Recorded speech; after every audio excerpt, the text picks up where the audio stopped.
네, 바둑이란 무엇인가 18번째 시간입니다. 약한 돌과 강한 돌의 구별. 네, 우선 이 사활에 대한 구별이 여러분들 결국에는 고급자로 가기 위해서는 가장 필요한 요소가 됩니다. 여러분들 어른분들은 바둑을 처음에 사활을 배우지 않죠. 다짜고짜 실전 위주로 가니까 사활을 배우지 않는데요. 하지만 어린이들은 사활을 먼저 합니다. 결국 사활이 토대가 돼야지만 고급자로 갈 수 있는 그런 역할을 하기 때문입니다. 자, 우리 저번 시간에 우선은 이 강한 돌은 기본적으로 나오는 지역이 동일하다라고 했어요. 약한 돌이 나오는 지역도 동일하다. 흙의 입장에서 보면은 흙의 강한 돌은 여기서 다 나오게 돼 있고 흙의 약한 돌이 여기서 나오고 거꾸로 바꿔 얘기하면은 백은 여기서 강한 돌, 여기서 약한 돌인데 그러면은 흙과 백 중에 누가 먼저 약한 돌이 먼저 생깁니까? 당연히 백이 먼저 생긴다 그랬죠. 자, 대표적인 약한형 돌을 만들어 볼 텐데 우선 이런 식의 모양이 되어 있을 때 여러분들께서 여기를 두시는 경우는 좋은 경우가 아닙니다. 상대 모양이 커 보이니까 두시는 건데 자, 강한 돌과 약한 돌의 구분입니다. 이렇게 되어 있으면은 자, 백은 몇 집입니까? 백은 네, 두 집. 여기는 일직선상 이렇게 내려가니까 두 집밖에 안 나요. 몇 집이 삶의 기준이다? 6, 4, 8생인데 일단 최소 두 칸 벌리면 돼야지 뭐 중앙으로 올라가서 8집이라도 만드는데 이건 두 집밖에 안 나니까 이건 무의미한 거죠. 반면에 흙은 어떻습니까? 흙은 집 계산 한번 해보시겠습니까? 자, 우선 일자로 쫙 내리고 쫙 내려보세요. 그러면 보통 이렇게 되는 거 아니겠습니까? 그러면 흙은 기본적으로 이거 내린다고 보면은 10집 2 곱하기 5 10집이니까 흙은 강한 돌. 네, 그래서 백은 이 안으로 들어가는 게 굉장히 무리수다 이렇게 보시면 되겠습니다. 자, 요렇게 풀어도 이렇게 둬요. 이런 식으로 두는데 자, 여기에 두어 오면은 흙이 이렇게 깨러 왔어요.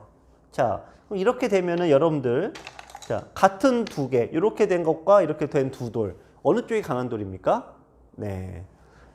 같은 돌 두 개지만 백은 집을 가지고 있고 흙은 집이 아예 제로죠. 상대적으로 흙이 훨씬 약한 돌입니다. 따라서 대체적으로 약한 돌이 만들어진 가장 큰 이유는 상대 모양에 들어갈 때 나와요. 상대가 커 보인다고 들어가는 순간 나는 집이 생기지 않으니까 굉장히 약한 돌이 생긴다 이거죠. 그래서 반대쪽으로 걸치게 됩니다. 반대쪽으로 걸쳤는데요. 자, 붙이는 걸로 보겠습니다. 젖히고 자, 늘었습니다. 여기서 어떻게 처리를 할까요? 네, 보통 이제 두고 이렇게 이제 벌려 놓는데 이렇게 되면은 기본적으로 6집이 확보가 되죠. 네, 이쪽에 깨는 맛이 남아 있긴 합니다만 어쨌든 일선을 그으면은 6집, 8집이니까 그럭저럭 이제 흙이 강한 돌에 속한다고 볼 수가 있어요. 나와 끊는 수가 있기 때문에 이제 지켜야 되는데 또 두 칸을 벌려 놓으면 이건 몇 집이 됩니까?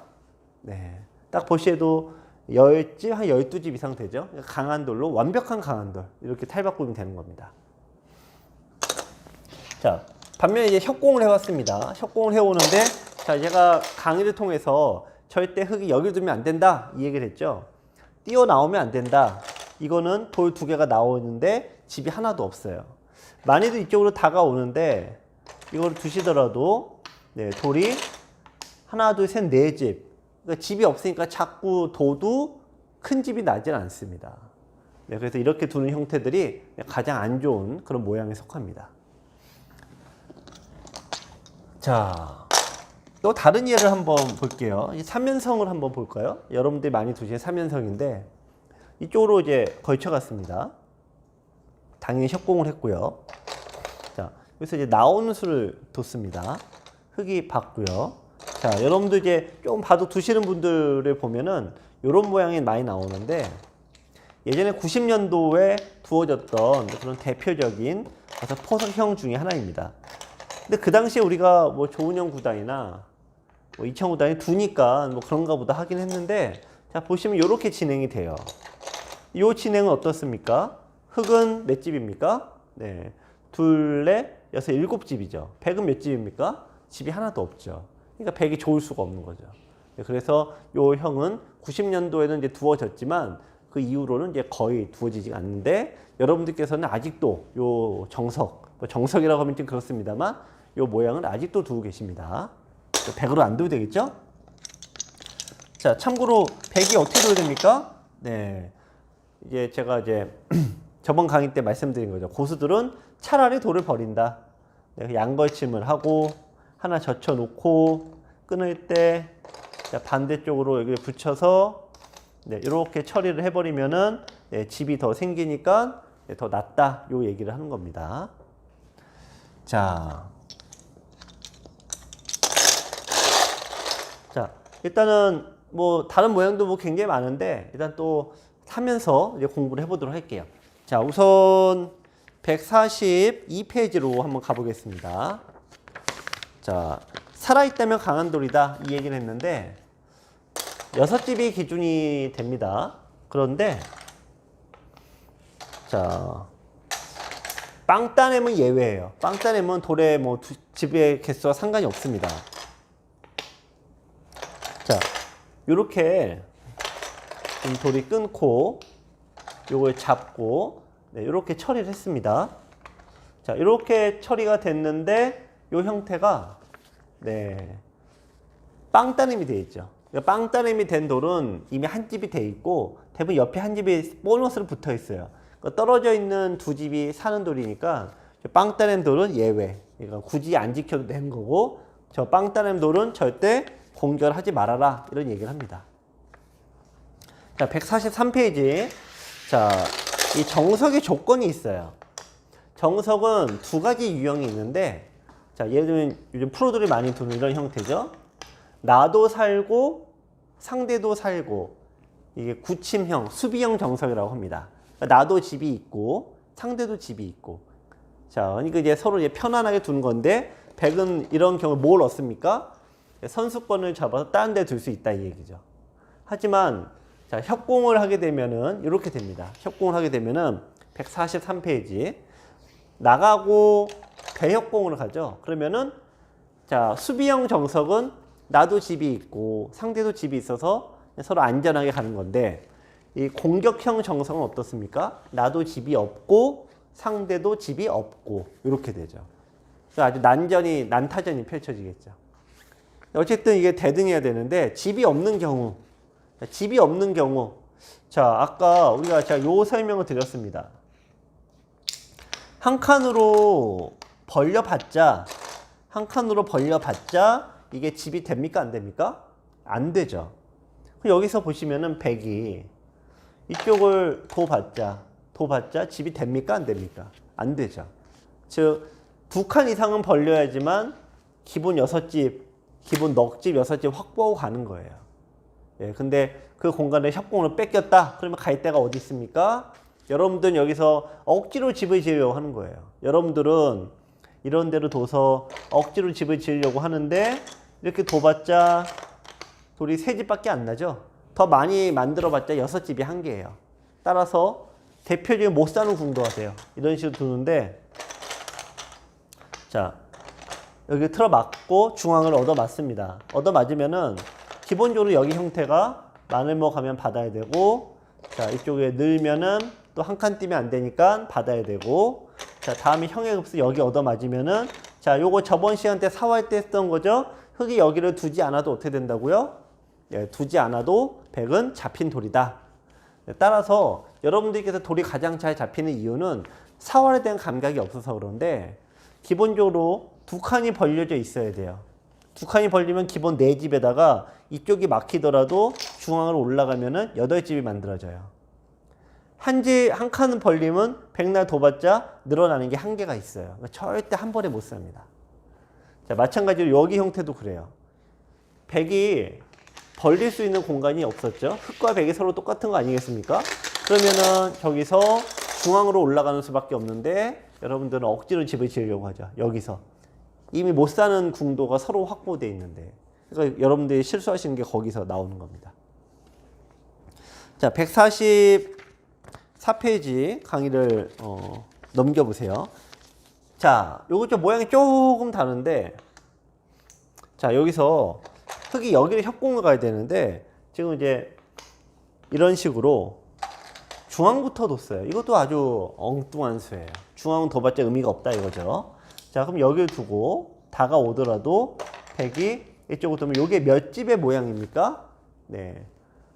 기본적으로 9집 형태를 띠고 있다. 아까 요 모양과 똑같은 거죠. 9집의 형태를 띠고 있기 때문에 조금 돌이 줄더라도 6집은 확보가 되어 있다. 그래서 저거는 씌워봤자 의미가 없죠. 처음부터 100이 여기 두는 게 의미가 없는 거예요. 자, 다시 한번 정리.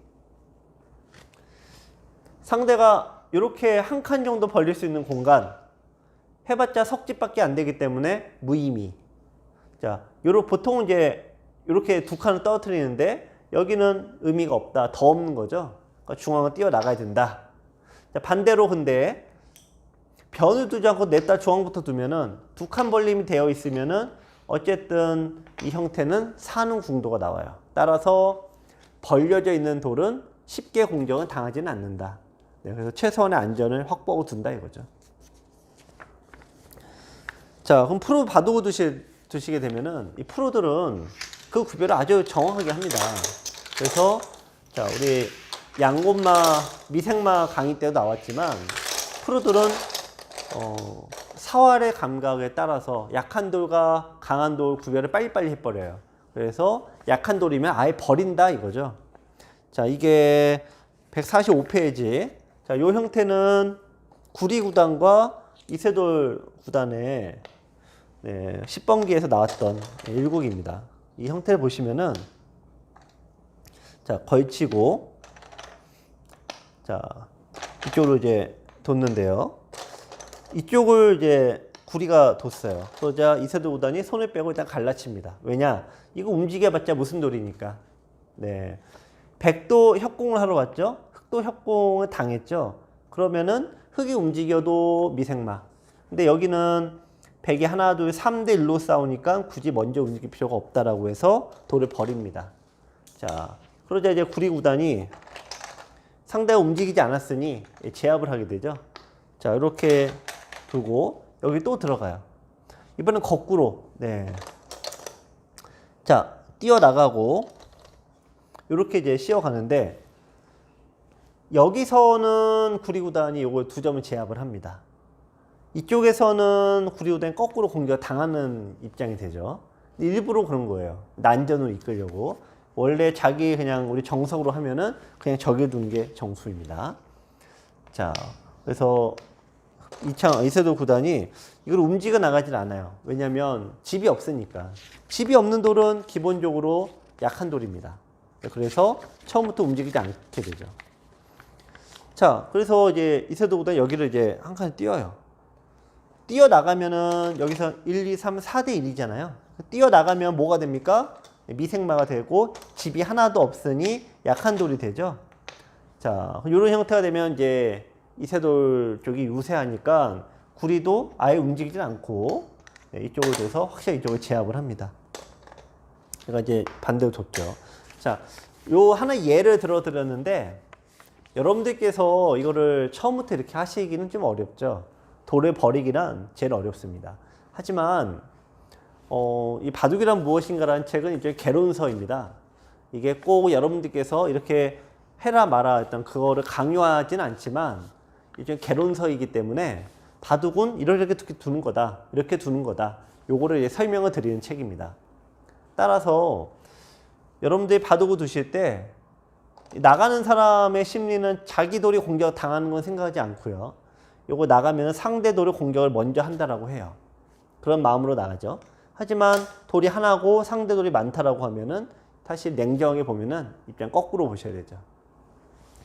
또 기본적으로 흑은 집이 있잖아요. 집이 있고 백은 집이 없죠. 그러면 이거는 사실 뭐 하나 많아요. 여긴 거꾸로 마찬가지. 흑은 집이 없고 백은 집이 있으니까 역시 거꾸로 하나 많아. 네. 그런 의미라 여러분들께서 꼭 이렇게까지는 아니더라도 중반 때 바둑을 두실 때 내가 약한 돌과 강한 돌의 구분 요거는 굉장히 잘 하실 줄 알아야지만 인터넷 7단 이상을 올라갈 수가 있어요. 인터넷 5단, 6단까지 막 그냥 치고받고 싸우는 걸로 어쨌든 올라가는데 뭐 거기도 못 올라가는 분이 태반이고요.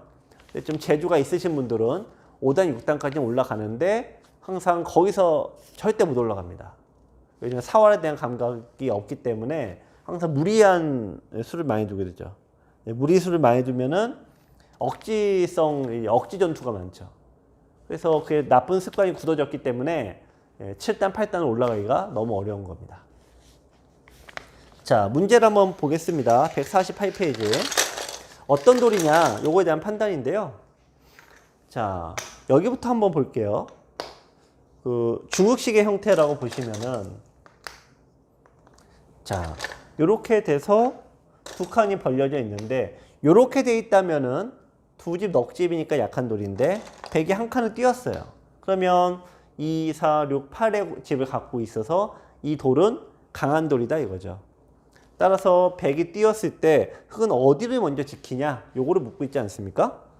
여기는 이제 강한 돌이니까 공격하는 게 아니다. 이 얘기를 하고 있습니다. 자, 요렇게 되어 있는데요. 이게 몇 집이냐? 그 모양을 찾는 게 가장 중요하죠. 자, 요거는 몇 집입니까? 요 형은. 네. 항상 일자로 이렇게 내려라. 직선을 그어줘라. 그랬죠? 넉지. 네 집이에요. 자, 그러면 반대쪽에 날일자를 이제 하나 벌려져 있는 그런 모양입니다. 이렇게 돼 있다고 하면은 흙은 어쨌든 몇 집입니까? 흙은 네. 2, 4, 6, 7 정도 갖고 있죠. 그러니까 집이 저게 더 많으니까 흙은 일단 여길 뛰어나가는 게 정수가 되겠습니다. 참고로 이쪽으로 뛰는 게 있고 중앙으로 뛰어나가는 게 있는데 어느 쪽이 정수일까요? 자, 보시면 귀 쪽이 훨씬 집이 많아요. 여기 백집 많죠? 이거는 7집. 따라서 집이 많다는 얘기는 그 돌이 같은 집이 있는 돌 중에서도요, 상식적으로 생각해 보시면은 집이 많은 돌이 당연히 강한 돌이죠. 강한 돌에 가까이 갈 필요가 하나도 없죠. 일로 뛰는 게 정수. 대부분 굳힘이 있는 돌에는 접근조차 하지 않으시는 게 유리합니다. 자, 그래서 문제 1은 어느 쪽이 강한 돌이냐 약한 돌이냐 그 판단을 묻는 문제가 되겠습니다. 자, 문제 2를 한번 보겠습니다. 여러분들께서 그 바둑을 두실 때 냉정하게 객관적으로 판단하지 않고요. 자기 그냥 마음의 그냥 기준이 이제 없다 보니까 대체로 어떤 돌을 이제 쫓아가시냐면은 네. 상대가 마지막 둔 수를 쫓아가요. 대부분. 그러니까 여기서 보시면 마지막에 여기 뒀습니다. 그러면 여기만 쳐다보니까 이것만 공격하려고 하는데 그게 아니죠. 네. 보시면은 이 형태는 9집. 네. 요거는 집이 2집이니까 이게 훨씬 약한 돌이죠. 그 동물의 왕국이나 이런 거 보시면요. 이 사자가 사냥을 할 때도 사자가 가장 강한 초식 동물 중에 가장 빠르고 강한 애를 잡을 수 있습니까? 네. 걔들을 겁만 주지만 실제 노리는 건 뭡니까? 예, 어린애들, 새끼들이나 병들고 약한 그런 친구들. 네. 마찬가지로 봐도 왜냐면은 초식 동물이 더 빠르잖아요. 그러니까 거기 센 애를 아무리 잡으려고 해도 안 잡히는 거예요. 그러니까 약한 애를 치는 거죠. 바둑도 마찬가지예요. 덩치가 많고 돌의 개수가 많고 집이 많으면은 그 돌은 잡기가 거의 불가능해요. 집이 없죠. 돌이 약하죠. 요건 상대적으로 있죠. 이런 식으로 집이 약하고 홀로 외로이 떨어져 있는 애들, 그런 애들이 공격이 더 쉬워요. 잡기도 쉽고. 근데 여러분들은 어떤 돌을 잡으려고 하십니까? 처음부터 덩치 큰 돌을 잡으려고 하죠. 안 잡힙니다. 그래서 대마 불사란 말이 괜히 나오는 게 아닙니다. 그래서 좀 이쪽에 공격을 하는 게 쉬운다라고 했는데요. 이렇게 두면은 이렇게 된 6집은 산후 궁도가 나오지 않는다라는 거. 네. 백이 나중에 어떻게 모양을 만들어도 이 형태가 일선으로 이제 긋는다라고 했잖아요. 이렇게 두면 막는 형태이고 여기 두면 막는 형태인데 흙이 여기도 둘 수 있죠. 자, 이렇게 된 6집은 절대 산후 궁도가 되지 않는다. 자, 여기 두면 어떻게 잡는다고요? 네, 공도 좁히고 이쪽으로 두면은 어떻게 젖힌다고요? 네, 상대가 둔 쪽으로 두고. 상대가 늘면 어떻게 됩니까? 바로 치중을 하는 게 아니라 네, 좁혀놓고 막으면 네, 그때 치중하고. 사는 궁도가 아니니까 중앙부터 씌운다 이겁니다. 자, 문제 3번인데요. 자, 이 아래 모양은 1번 형태에서도 나왔습니다. 자, 이렇게 생각하시면 돼요. 여러분들이 바둑을 한 군데만 쳐다보시면은 여기 왔을 때 상대가 뛰었어요. 중앙으로 뛰어나간 게 좋은 수입니까? 나쁜 수입니까? 네. 중앙으로, 자, 가운데로 뛰어나가면은 돌이 일로도 갈 수 있고, 여기로 갈 수 있고, 여기도 집이 있어요. 즉, 중앙으로 나간 돌은 네 군데로 흩어지기 때문에 흙이 절대, 그러니까 공격한 측이 상대가 중앙으로 나간 돌을 한 번에 잡을 수가 없어요. 네. 여기로 두면은, 일로 나가면은 또 못 잡는 거고, 이쪽으로 가면 또 뛰어나가면 또 못 잡는 거고. 따라서 중앙으로 뛰어나간 돌은 기본적으로 약한 돌이 아닙니다. 쉽게 공격을 당하는 돌이 아닙니다.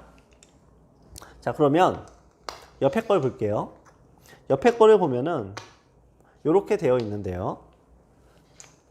자, 우선 집만 딱 이건 8집, 이건 넉집이니까 이걸 공격해야 되고, 공격의 방향은 자, 항상 모양이 펼쳐져 있는 쪽에서부터 이게 씌어가는 형태로 가면 무난해요. 자, 그래서 이렇게 두면은 팍팍 씌어가서 조그맣게 살려주더라도 흙의 모양을 팍팍 넓혀버리면 큰 모양을 얻을 수 있죠. 들어와야 되는데 공격을 가시면 자, 백의 돌은 이제 무슨 돌이 됩니까? 네, 미생마, 집이 없는 돌이 되죠. 여기서 어떻게 8집을 만듭니까? 그러니까 백이 무리수가 되는 거죠. 네. 그래서 약한 돌과 강한 돌의 판단인데 일단 고수가 되면 한눈에 이게 몇 집이다 이게 보여요. 하지만 여러분들 한눈에 안 보이시죠? 대체적으로 그래서 말씀드린 게 처음에 내가 두 군데에 뒀다면 상대가 여기 두는 수가 약한 돌이 될 수밖에 없다 이거죠. 여기 두신 게 맞아요. 그래서 이제 백이 요 모양에서 손을 빼고 여기 둔 건데 뛰어나가는 게 정수죠. 네, 뛰어나가고 둬야지 안전하게. 자, 뛰어나가면 흙도 멈추는 겁니다. 흙도 이제 다른 데 두고 이런 식으로 진행을 해야 됩니다. 강한 돌과 약한 돌에 대한 구분 중요하겠습니다. 자, 149 문제 4를 한번 볼 텐데요.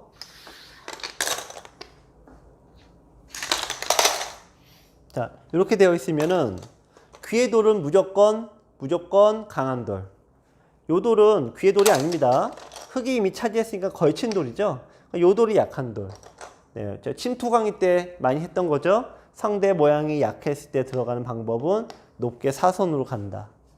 자, 이런 경우에 이제 프로들은 뛰어나가면은 이제 미생마가 되고 약한 돌이 되니까 이제 손을 뺀다. 뭐 이런 식의 얘기가 나오는 겁니다.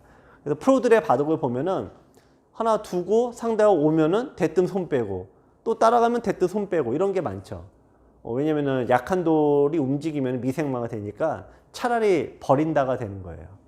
자, 그래서 이런 이치 때문에 약한 돌을 네, 쉽게 만들지 않는 게 일단 먼저인데 네, 그게 만드시더라도 차라리 처음에는 버리는 형태가 좀 나은데요. 여러분들께서 제일 하시기가 제일 어려운 겁니다. 어쨌든 그래서 버린다기보다는 약한 돌을 잘 지켜라. 요걸로 좀 더 이해를 해주시면 좋을 것 같습니다. 자, 테마 9까지 했고요. 테마 10 이제 후반으로 가면서 좀 더 이제 어려워집니다. 많은 분들이 2강, 1강 때 했던 이선의 돌 따라가지 말아라. 요때가 제 이해가 잘 된다고 얘기 많이 하세요. 8강, 9강 되면은 약한 돌과 강한 돌의 구분이 점점 어렵다라고 얘기를 하시는데 이건 사활에 대한 공부를 하신 적이 없기 때문에 그렇고 아이들은 반대입니다. 아이들은 처음이 어렵다 그러고 네, 이 사활 쪽에 나오면 더 쉽다라고 해요. 어느 쪽이 되든 간에 네, 두 개가 균형을 이루지 않으면은 고수가 될 수 없고 1급이 되기 어렵습니다. 약한 분야가 어느 쪽인지 제가 알 수는 없지만 사활이 약하다고 하면은 이 아래쪽을 더 공부하셔야 되는 거고 이 개념이 잘 모르겠다고 하시면 네, 강의 처음 부분을 좀 더 하셔야 되겠습니다. 네, 오늘 강의 여기까지 하겠습니다.